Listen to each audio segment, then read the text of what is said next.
முக்கால்வாசி என் சர்க்கிள் இருந்த ஃப்ரெண்ட்ஸோட நான் என்ன பண்ணிருக்கேன்னா குடிச்சிருக்கேன். எப்ப நான் குடிக்கிறது விட்டேனோ அதுல பாதி சர்க்கிள் இருக்கிறவங்க காணாம போயிட்டாங்க. சோ அதே மாதிரி கெட்ட வார்த்தை பேசுறது கூல் அப்படின்னு எனக்கு இருந்தது.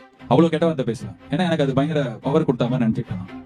எனக்கு என்ன ஆச்சுன்னா I became better person when I stopped watching porn. My thoughts were clean. இது வந்து பூமரா இருந்ததுன்னா நான் பூமர். நான் குடிக்கிறத நிறுத்தினதுக்கு அப்புறம் என் ஹெல்த் பெட்டர் ஆச்சு. அடுத்த நாளைக்கு விடியும் போது எனக்கு வந்து ரொம்ப நல்லா யோசிக்க முடிஞ்சது. என்னோட தாட்டை எதுவும் பிளாக் பண்ணல. நான் சிகரெட் விட்டும் போது நான் செத்துருவேன்ற பயம் கம்மியாச்சு. ஏன்டா இப்படி சிகரெட் பிடிச்சி கெட்டு போறேன்னு என் வீட்டில் கேட்கும்போது அப்படிதான் இருந்தது. ஏன்னா நான் பார்த்த படத்துல, நான் வளர்ந்த இடத்துல, நான் என்னோட ஃப்ரெண்ட்ஸ் பியர்ஸ் எல்லாமே அதை கூலா பார்த்துருந்தாங்க. இப்போ இதை சொல்றோம் கேட்டுட்டு போயிட்டு திருப்பி நாளைக்கு காலையில் சிகரெட் பிடிக்கிறோம் நம்ம இருப்போம். ஏன்னா சிகரெட்லாம் எவன் சொல்லி விட முடியாது. நம்மளே நான் என் ஒய்ஃப்காக விட்டேன், என் தம்பி தங்கச்சிக்காக விட்டேன், வேற யாருக்காக விட்டேன். இதுக்கு நான் விடவே முடியல. நான் எனக்காக விட்டேன். இந்த நடிகருடைய சாட்சி கேட்கும்போது நமக்கே அவர் கிறிஸ்தவருக்கு ஒரு ஆச்சரியமா இருக்கும். எப்படி தர முடியுது, என்னமோ விட்டு அப்படின்றாரு, ஆச்சரியமா இருக்குது அப்படின்னு சொல்லி நீங்க பாருங்க. இந்த காரியத்துல நாம என்ன கற்றுக்கொள்றோம் அப்படின்றத நம்ம என்ன பண்ணலாம் பார்க்கலாம்.